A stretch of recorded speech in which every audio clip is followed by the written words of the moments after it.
Ruang Tangga Rasa. Halo, selamat datang di podcast Ruang Tanggap Rasa. Apa rasamu terhadap rasaku season 5. Podcast ini dipersembahkan oleh Komisi Nasional Hak Asasi Manusia. Apa kabar Happy Humans? Semoga dimanapun Happy Humans berada dan dalam kondisi apapun Happy Humans menyaksikan podcast ini selalu dalam keadaan sehat walafiat dan dalam lindungan kuasa Tuhan Yang Maha Kuasa. Happy Humans menghadapi berbagai goncangan sosial, goncangan ekonomi, bahkan goncangan kehidupan yang sering kita alami, baik itu sebagai individu, kelompok maupun masyarakat. Hal-hal itu seringkali menjadi trigger bagi diri kita sendiri, bagi keluarga, bahkan bagi diri kita saat berada di lingkungan sosial. Mengapa? Karena banyak hal yang kita hadapi atau kita alami, entah itu tekanan baik dari diri sendiri, tekanan dari keluarga, anggota keluarga, lingkungan pekerjaan maupun lingkungan sosial. Nah, berkaitan dengan hal itu, beririsan dengan isu-isu konflik masalah sosial, masalah mental, kita akan mengangkat isu autisme dalam podcast kali ini. Apa sih isu autisme itu? Apakah ada hubungan dengan autistik? Dan apakah kita sebagai individu, sebagai kelompok, sebagai masyarakat mengetahui isu-isu tersebut di masyarakat? Berkaitan dengan hal itu, dalam podcast kali ini kita sudah bersama dengan Mama Nina. Mama Nina adalah seorang figur yang aktif di membersamai keluarga yang memiliki kebutuhan khusus, kebutuhan istimewa, dan anak yang memiliki penanganan dan perhatian ekstra dari keluarganya. Mama Nina ini juga aktif di beberapa lembaga psikologi dan aktif sebagai pembicara di beberapa sekolah. Alhamdulillah beliau sudah bersedia hadir dalam hal ini bersama kita di podcast kali ini. Apa kabar Mama Nina? Alhamdulillah baik Mas Akbar. Baik. Bagaimana kesehariannya sampai saat ini menghadapi isu-isu autisme kalau boleh tahu? Alhamdulillah ya, mungkin saat ini kesadaran orang di sekitar tentang autisme itu sudah semakin baik. Saya pikir alhamdulillah mungkin semakin banyak informasi yang sampai ke orang-orang di sekitar sehingga awareness pun semakin meningkat, saya pikir insyaallah. Oke, baik. Mama Nina, dalam podcast kali ini semoga dapat memberikan insight-insight bagi happy humans yang ada di luar sana, yang menyaksikan kita dalam keadaan apapun, dalam kondisi apapun, sehingga informasi yang diberikan dapat menambah khasanah pengetahuan bagi kita semua. Amin. Boleh kita langsung sampai diskusi Mama Nina? Silakan Mas Akbar. Ya, baik. Sebelum kita lebih jauh menanyakan apa sih itu autisme, apa sih itu autistik, dan bagaimana kita menghadapi isu-isu tersebut di lingkungan kita. Nah, sebenarnya apa sih autism spectrum disorder itu? Autism Spectrum Disorder atau sering disingkat ASD ya, itu sebetulnya yang harus diperjelas dulu itu adalah bukan penyakit. Jadi autis itu bukan untuk disembuhkan. Kalau disembuhkan itu kan berarti ada obatnya. Sampai sekarang pun autis itu tidak ada obatnya. Jadi ASD itu atau autistik itu adalah sebuah kondisi neurologis di mana perkembangan saraf-saraf yang terjadi itu berbeda. Jadi menyebabkan penyintas dari autis ini mereka berbeda dalam menerima rangsangan stimulasi dari luar, misalnya dalam berkomunikasinya, dalam berperilakunya gitu ya, dalam berinteraksi dengan orang lain itu menjadi berbeda. Autis sendiri itu karena disebutnya spektrum, karena kalau spektrum itu kan sangat luas, dari yang paling sedikit gangguannya sampai yang paling luas gangguannya. Ada yang bisa bicara, ada yang tidak bisa bicara, ada yang bisa berkomunikasi walaupun dengan media komunikasi yang lain tidak dalam bentuk verbal, ada yang sama sekali tidak memahami komunikasi walaupun dalam bentuk non verbal. Ada yang bisa beradaptasi, ada yang tidak bisa beradaptasi. Begitulah autis itu sangat luas spektrumnya. Jadi memang kita tidak bisa membandingkan anak autis satu dengan yang lainnya. Oke, Happy Humans. Jadi apa yang disampaikan oleh Mama Nina itu Autism Spectrum Disorder atau ASD itu adalah autisme singkatnya ya.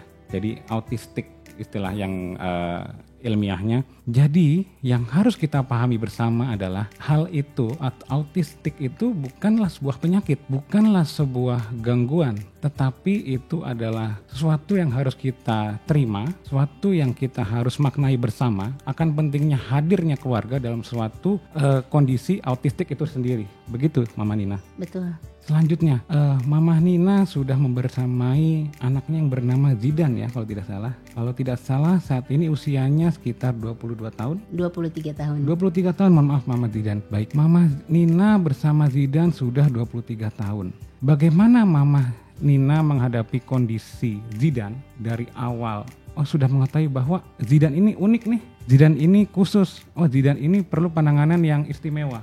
Bagaimana Mama Nina menghadapi itu semua dan bagaimana mengkondisikan situasi di keluarga menghadapi Zidane itu sendiri? Banyak ya masih untuk kalau ini lingkupnya barangkali dalam lingkup keluarga dulu ya, karena peran saya sebagai ibu itu yang pertama memang kita harus sadar dulu bahwa memang Zidane itu berbeda. Ketika diagnosis awal dulu, ketika Zidane dulu waktu masih kecil, waktu itu Zidane diagnosa awalnya itu bukan autis tapi ADHD, Attention Deficit Hyperactive Disorder. Jadi kata psikolognya hanya hiperaktif aja kok gitu. Jadi udah nggak usah terlalu khawatir, nanti juga bisa. Gitu. Itu malah dari psikolognya. Jadi agak tenang tuh karena memang dia waktu itu hanya loncat-loncat, tapi masih bisa komunikasi dua arah. Tatapan mata masih bagus. Terus kemudian setelah itu usia 3 tahun udah mulai terapi, berbagai macam terapi, dari mulai ABA, speech, sensori integrasi seperti itu. Seperti layaknya memang treatment untuk anak-anak autistik. Nah kemudian mulai juga dengan cara herbal, mulai dengan akupuntur segala macam. Ternyata qadarullah di usia 7 tahun perkembangan Zidane malah semakin turun. Dari yang semula dia hiper menjadi hipo gitu. Jadi regresi, kemampuannya itu malah turun. Semakin turun, yang tadinya sudah bisa kemudian hilang gitu. Kemudian setelah itu baru di usia sekitar 7 tahun ketika Zidane mau mulai sekolah diadakan assessment dan hasil assessmentnya itu autistik seperti itu. Jadi memang ya persiapannya panjang ya, tergantung dari kondisinya saat itu. Baik, mungkin happy humans di luar sana bertanya-tanya nih Mama, suka duka dan tantangannya itu apa sih menghadapi atau bersama dalam kehidupannya dari bayi sampai usia dewasa saat ini, Zidane dengan kondisi autistik yang sebegitu istimewanya. Suka duka dan tantangannya itu apa sih Mama? Banyak ya. Sukanya juga banyak. Terutama sih mungkin ini klise ya sepertinya, tapi ini tuh betul-betul sebuah, akhirnya saya menyadari keberadaan Zidane itu adalah sebuah kebaikan dari Allah untuk saya gitu ya. Karena saya Muslim gitu ya, saya meyakini bahwa memang ini tuh sebetulnya wujud kebaikan Allah untuk kami. Jadi dengan adanya Zidane, saya itu semakin menyadari kalau saya itu nggak bisa apa-apa tanpa pertolongan Allah gitu. Perjalanan hidup sudah mengajarkan gitu ke saya, ketika saya terlalu berusaha sekuat yang saya bisa, ternyata tidak tercapai gitu. Justru dengan pertolongan Allah lah semuanya bisa tercapai. Jadi dengan adanya Zidane, sukanya itu akhirnya saya menyadari bahwa saya ini makhluk lemah yang tidak bisa apa-apa gitu ya. Jadi saya menyadari sukanya itu akhirnya saya menjadi hamba Allah yang lebih baik gitu ya, seperti itu. Kemudian dukanya banyak ya. Dukanya juga misalnya terutama dengan kaitan perkembangan Zidane. Zidane itu kan tidak bisa bicara, belum dulu bisa bicara, sekarang malah kemampuan bicaranya hilang, jadi nonverbal. Jadi kalau komunikasi itu sangat terbatas, dia mungkin pakai gambar, itu pun hanya terbatas yang dia bisa pahami gambar-gambar tertentu. Nah ada situasi-situasi tertentu yang dia tidak bisa mengkomunikasikan, misalnya sakit, dia bingung untuk bisa mengkomunikasikan yang sakit sebelah mana, perutnya kah, kepalanya, itu sering kebingungan dan kita salah. Dan Zidane memiliki trauma ke dokter, akhirnya kita suka nebak-nebak dikasih obatnya apa, nanya ke apotik atau nanya ke dokter tapi Zidane-nya tidak ikut. Kemudian atau kalau misalnya Zidane mengganggu orang lain, karena tidak kondisi seperti Zidane itu kalau dibawa keluar seringnya mengganggu orang lain. Jadi ya ketika Zidane mengganggu orang lain, akhirnya membuat saya jadi tidak enak gitu ya. Kemudian orang lain jadi terganggu dan akhirnya itu yang sering membatasi kami sekeluarga untuk banyak membawa Zidane keluar, karena memang ada perasaan khawatir mengganggu orang lain. Itu mungkin salah satunya ya, dari sekian banyak Mas Akbar. Oke, baik. Terima kasih Mama Nina. Mama Nina ini kan Happy Human perlu ketahui semua. Tadi diceritakan Zidane itu adalah anak dari Mama Nina yang autistik ya. Kita perjelas di sini. Pertama, autism itu sendiri bukan penyakit, melainkan adalah kondisi yang harus kita hadapi juga. Kondisi psikologis dan mental yang berhadapan langsung atau beririsan dalam kehidupannya sehingga dia mengalami suatu ada keterlambatan atau suatu penanganan yang ekstra, mulai dari kebutuhan sekolah, kebutuhan keluarga, kebutuhan makannya, bahkan kebutuhan kesehatannya. Begitu ya Mama Nina ya. Mama Nina, mungkin Happy Humans juga bertanya-tanya nih, apakah Mama Nina dalam membersamai Zidane, hidup bersama, mengasuh, merawat, apakah hanya seorang diri? Apakah ada keterlibatan langsung dari anggota keluarga lain, misalkan ayah, kakak, atau adiknya Zidane? Dalam hal ini Zidane anak pertama ya? Anak pertama. Oke, diperjelas lagi bahwa Zidane adalah anak pertama, anak sulung yang dimana menjadi harapan tentunya bagi keluarga itu sendiri. Kalau keluarga lain di luar sana mungkin beranggapan anak pertama itu adalah menjadi tonggak, acuan. Namun Mama Nina di sini mendapatkan suatu anugerah. Saya bukan bilang ujian di sini. Anugerah atau hadiah karena anak yang dihadirkan pertama di kehidupannya adalah anak yang berkebutuhan istimewa. Anak yang khusus, anak yang spesial dengan segala penanganan yang begitu istimewa yang diberikan oleh Mama Nina dan keluarga. Yang perlu Happy Human ketahui nih untuk kedepannya, di keluarga Mama Nina ada nggak sih yang selalu bersama mengurus Zidane selain Mama? Ada, sebetulnya dari kecil juga memang saya tidak sendiri ya. Ketika dari Zidane waktu masih kecil dulu ada asisten yang membantu saya, ada suami, ada ibu saya dulu walaupun kami tidak tinggal serumah gitu, ada support system, ada guru Zidane, ada terapis yang membersamai. Berarti seluruh anggota keluarga turut berperan ya? Seluruh anggota keluarga turut hadir dan membantu segala aktivitas Zidane di kehidupannya sehari-hari.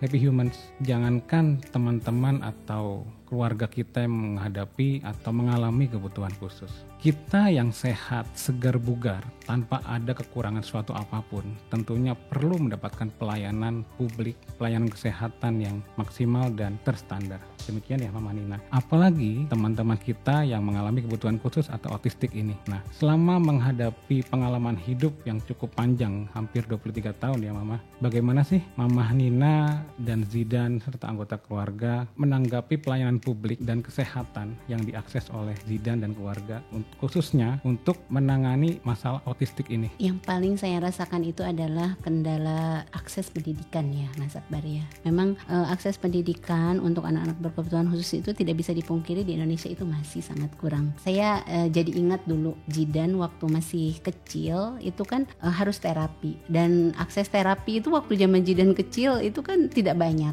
gitu ya, dan kalaupun ada jauh dari rumah, itu saya sangat rasakan. Kemudian sekolah, ketika Zidane usia sekolah tidak ada sekolah yang mau menerima, kalaupun ada itu pun waiting list karena yang sekolah inklusi, karena Zidane waktu itu kan memang belum verbal ya. Jadi kalau misalnya bersekolah di sekolah inklusi pun harus menyediakan shadow teacher yang memang ya cukup mahal untuk saya seperti itu. Mungkin kalau sekarang lebih mudah ya akses pendidikan, tapi saya juga tidak melihat itu sih.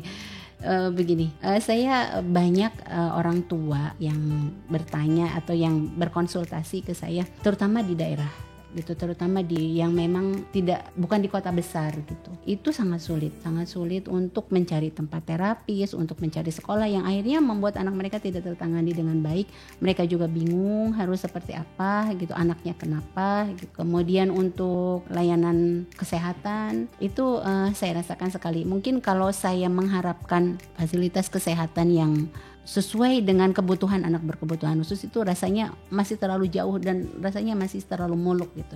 Barangkali yang saya harapkan itu adalah tersebarnya informasi secara luas gitu ke segala stakeholder, maksudnya ke segala macam ranah gitu. Mulai dari misalnya di rumah sakit, dari mulai semua yang terlibat di rumah sakit itu tuh memahami tentang anak-anak berkebutuhan khusus, terutama apa yang terjadi dengan mereka, ada wawasannya. Jadi ketika mereka menghadapi langsung itu mereka tahu harus seperti apa gitu. Kemudian di dunia pendidikan, guru-guru, saya pernah menjadi guru bimbingan konseling. Saat itu ada satu orang murid yang bersekolah dari awal itu di yayasan saya. Ketika di SMA, kami para guru itu mengalami ketakutan untuk menerima murid autistik, karena bukan guru-guru itu tidak mau menerima anak autistik, tapi tidak tahu kalau terjadi sesuatu kita harus seperti apa. Nah, jadi memang informasi itu terutama memang yang harus tersampaikan dengan baik itu ke instansi pendidikan, kesehatan gitu, baru mungkin ke masyarakat lebih luas lagi. Baik, terima kasih Mama Nina. Tadi kan sudah dijelaskan bagaimana Zidane dan keluarga coba mengakses pelayanan publik, baik kesehatan, pendidikan maupun layanan publik lainnya. Mama Nina bisa pertajam nggak? Apakah selama proses itu mengalami diskriminasi, mengalami stigma, atau mengalami perlakuan yang kurang enak dari petugas kesehatan, guru-gurunya, atau bahkan petugas pelayanan publik lainnya berkaitan dengan layanan-layanan yang coba diakses untuk kebutuhan Zidan sebagai autistik itu sendiri? Sebetulnya mungkin saya yakin diskriminasi ini tidak disengaja, karena memang diskriminasi ini tercipta oleh lingkungan yang akhirnya memaksa kami terdiskriminasi gitu. Contohnya misalnya saya untuk akses kesehatan Zidan saya itu tidak bisa menggunakan rumah sakit umum. Bayangkan kalau misalnya saya harus ke rumah sakit umum pakai BPJS, walaupun Zidan kan misalnya memiliki hak untuk mengakses BPJS karena Zidan juga kan termasuk salah satu dari keluarga yang memang mendapat fasilitas BPJS, tapi itu tidak pernah bisa kami lakukan karena mana mungkin membawa Zidan harus antri daftar di rumah sakit dengan kondisi kredit seperti itu gitu ya. Akhirnya memang mau tidak mau untuk orang tua seperti kami ketika harus membawa Zidan ke fasilitas kesehatan, kami harus membayar lebih untuk lingkungan yang memang lebih nyaman untuk anak kami gitu, seperti itu. Jadi sebetulnya kalaupun misalnya ada diskriminasi itu bukan mereka sengaja mendiskriminasi, karena terbayang dengan sebegitu banyak yang harus dilayani tiba-tiba ada anak autistik yang di situ ngamuk-ngamuk gitu ya, seperti itu. Jadi memang kondisi idealnya masih jauh dari kita semua untuk bisa anak seperti Zidan yang spesial ini tidak didiskriminasikan gitu. Baik, mungkin Happy Human dan mungkin siapa saja yang menyimak podcast ini, khususnya para pelayan publik di luar sana, semoga dapat mendengarkan ya curahan dan bahkan keluh kesah yang dialami oleh penyintas. Dalam hal ini adalah orang tua dari Zidan yang autistik, di mana masih ada beberapa kendala yang mungkin secara tidak langsung bukan proses diskriminasi yang disengaja, tapi pola pelayanan publik baik kesehatan, pendidikan maupun pelayanan publik lainnya seringkali menghambat sehingga ada keterbatasan ya. Kita yang dalam keadaan sadar dan keadaan sehat walafiat tanpa kekurangan sedikit pun seringkali merasa terhambat, apalagi teman-teman kita, keluarga kita yang mengalami autistik itu. Ya, semoga mendapatkan kemudahan dalam akses pelayanan publik lainnya, dan semoga ini dan melalui podcast ini menjadi trigger untuk kebaikan-kebaikan kedepannya dalam memudahkan akses pelayanan publik bagi teman-teman yang autistik ya.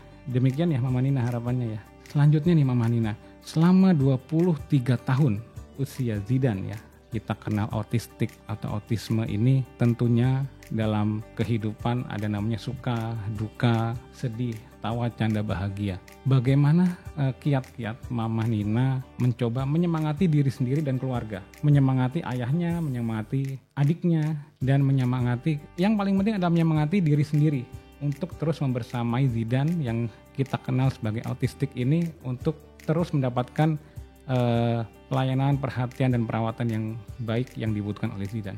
Mungkin bisa dijelaskan. Memang ya, saya menyadari posisi saya sebagai ibu itu adalah sentral ya. Jadi bagaimana saya di rumah, itulah budaya yang akan tercipta di rumah itu. Jadi memang karena saya sadari betul potensi saya sebagai seorang ibu, maka memang penting sekali ya menjaga stabilitas emosi gitu ya. Jadi kan biasanya kan semangat itu turun ketika kondisi tidak sesuai dengan keinginan gitu ya. Ketika kondisi tidak sesuai dengan keinginan, maka bagaimana saya memaintenance gitu diri saya. Alhamdulillah Allah berikan saya kesempatan gitu untuk belajar tentang ilmu psikologi, karena saya juga memang dasarnya dari psikologi gitu ya, seperti itu. Dan kemudian saya juga belajar tentang agama saya gitu ya. Jadi ya memang kalau untuk saya pribadi ketika ada dalam kondisi yang tidak saya harapkan gitu ya, yang pertama saya lakukan itu adalah husnuzan dulu sama Allah. Pasti ada sesuatu kebaikan di balik ini yang Allah ingin kita dapatkan, itu dulu. Nah dari situ baru kita mencari jalan. Gini, menurut saya semua orang itu pasti akan ketemu dengan kesulitan. Yang membedakan itu adalah ketika kita merespon kesulitan itu. Nah, supaya kita bisa merespon setiap kesulitan yang menurunkan semangat kita, berarti kita memang harus selalu mencari referensi untuk belajar, mencari tambah wawasan gitu, bagaimana supaya menyikapi yang menurunkan semangat ini dengan baik. Ada perasaan-perasaan yang harus kita terima gitu ya, memang namanya kecewa, itu pastilah semua perasaan kecewa, dan tidak boleh menghukum diri sendiri kalau kita kecewa. Kalau memang kita kecewa ya sudah, orang lain pun ketika menghadapi kondisi seperti ini pasti kecewa. Kalau kita kecewa pun tidak apa-apa. Tapi yang penting itu adalah setelah kecewa kita harus apa. Happy Humans, poin pentingnya adalah bagaimana saat kita mengalami kondisi kecewa atau ketidaknyamanan, tapi kita mau bersikap ya, begitu Mama Nina ya. Memang dalam hidup tidak semuanya mulus antara harapan dan kenyataan, tapi seringkali kita alami ya, baik diri sendiri maupun teman-teman di luar sana yang menyimak podcast ini pasti tentu mengalami harapan dan kenyataan kadang tidak sesuai dan tidak selaras. Oleh karena itu tadi pesan Mama Nina adalah bagaimana kita mampu bersikap setelah menghadapi kecewaan itu ya. Baik.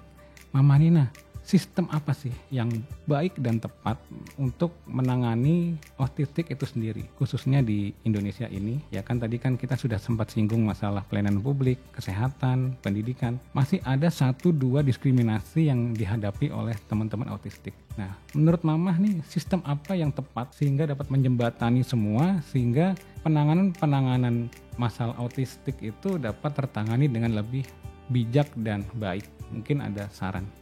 Seperti tadi saya sebutkan, autistik itu kan bukan penyakit ya.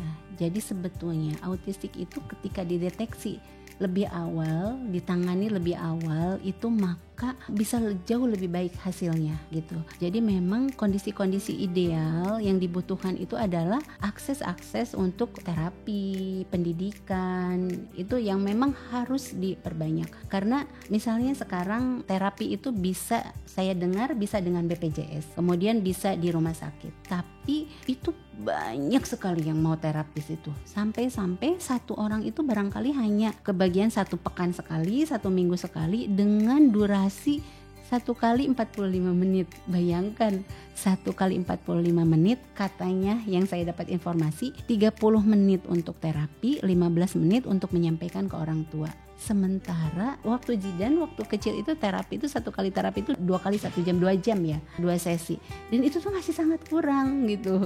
Jadi mungkin yang harus diperbanyak itu adalah tempat-tempat terapi yang memang bisa diakses oleh masyarakat lebih banyak lagi.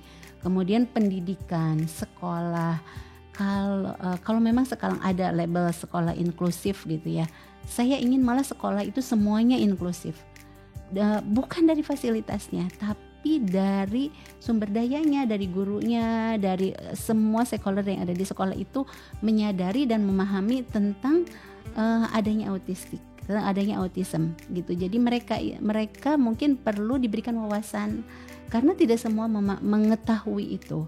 Tidak semua orang pun dapat informasi tentang autistik. Jadi ya memang informasi yang harus banyak disebarkan, disampaikan kepada semua kalangan masyarakat.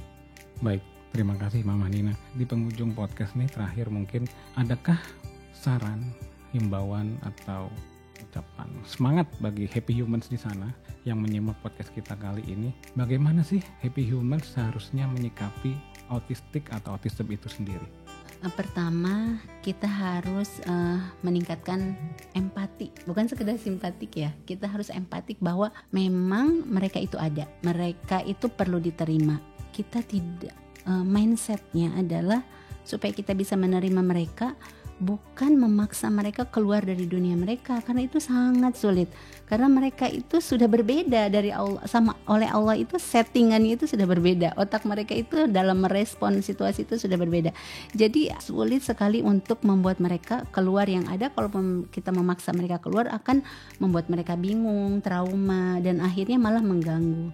Jadi yang harus kita lakukan itu adalah bagaimana kita coba memasuki dunia mereka dengan menambah wawasan-wawasan, informasi tentang mereka, menyadari mereka itu ada. Mereka itu memang tumbuh dalam keterbatasan. Mereka banyak tidak bisanya. Kalau mereka dibawa ke dunia luar, buat mereka itu tuh kebingungan, bingung sekali apa ini. Karena mereka memang tidak mengerti. Keterbatasan mereka itu kan di sana tidak mengerti gitu. Jadi kalau mereka diterima, itu sebetulnya perasaannya sama dengan kita. Ketika mereka disayangi, mereka mampu menyayangi. Ketika mereka diarahkan, mereka sebetulnya berusaha juga sesuai gitu. Jadi memang yang diperlukan oleh mereka itu adalah penerimaan bahwa mereka itu ada, terus kemudian mereka harus disayangi, diterima, disayangi, kemudian dirangkul. Insya Allah supaya emosinya ya juga muncul gitu, supaya mereka lebih humanis gitu, bukan dianggap sebagai orang yang, mohon maaf sekarang kan seperti dianggap gangguan jiwa atau seperti itu gitu. Baik, Happy Humans semoga dapat menyimak apa dan mengambil intisari, mengambil kebaikan apa yang disampaikan oleh Mama Nina sepanjang diskusi kita kali ini. Happy Humans di penghujung podcast kali ini kita dapat mengambil kesimpulan bahwa pertama, autistik itu atau autisme bukan penyakit ya, bukan penyakit. Justru kita harus hadir, harus membersamai dan kita harus merawat serta memberikan dukungan yang spesial bagi keluarga kita, teman kita, atau siapa saja yang mengalami kondisi autistik itu sendiri. Tadi sudah dipertajam oleh Mama Nina bahwa ini sebenarnya bukan ujian, tapi justru anugerah. Kita harus berhusnudzon atau dalam artian berbaik sangka kepada Tuhan yang Maha Kuasa. Dalam hal ini kita harus yakin bahwa autistik yang hadir di keluarga kita bukan musibah, bukan bencana, bukan penyakit. Justru ada sebuah anugerah yang perlu kita berikan edukasi, perlu kita berikan perhatian, dan perlu kita berikan treatment perawatan yang lebih maksimal karena dia adalah orang yang istimewa, orang yang berkebutuhan khusus dan spesial di mata Tuhan dan mata manusia itu sendiri. Terima kasih atas diskusi yang sangat menarik kali ini. Semoga kita semua selalu menjadi pribadi yang baik, selalu mengedepankan hal-hal kebaikan dalam kehidupan kita di lingkungan keluarga, sosial maupun masyarakat. Happy Humans, jangan lupa follow ya media sosial kita, diantaranya ada tanggaprasa.komnasham.go.id, di YouTube Komnas HAM, dan Instagram Komnas HAM, Facebook Komnas HAM, dan platform X @Komnas HAM. Happy Humans, sampai jumpa di podcast yang akan datang. Terima kasih.